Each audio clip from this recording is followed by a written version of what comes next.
வணக்கம். இப்போ வயது அதை பற்றி பார்க்கலாம்.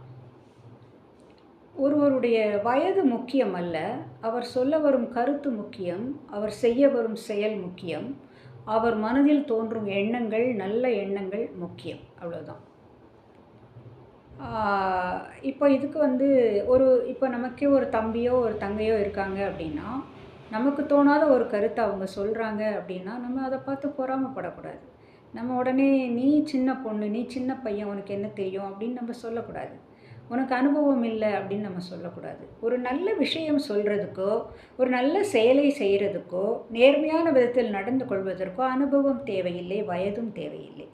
அது யாராக இருந்தாலும் அவங்க சொல்கிற கருத்து நல்ல கருத்து அப்படின்னா நாம் ஏற்றுக்கொள்ள வேண்டும். ஸோ இது அதை ஏற்றுக்கொள்வதற்கு மிகப்பெரிய மனது தேவைப்படுகிறது.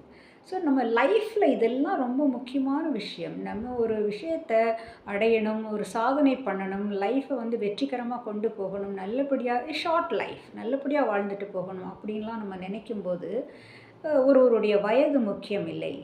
அவர் சொல்லக்கூடிய கருத்து முக்கியம், அவர் செய்யப்போகின்ற செயல் முக்கியம், அவர் மனதில் தோன்றும் அந்த நல்ல எண்ணங்கள் முக்கியம். இதுதான் நம்ம புரிஞ்சுக்கணும்.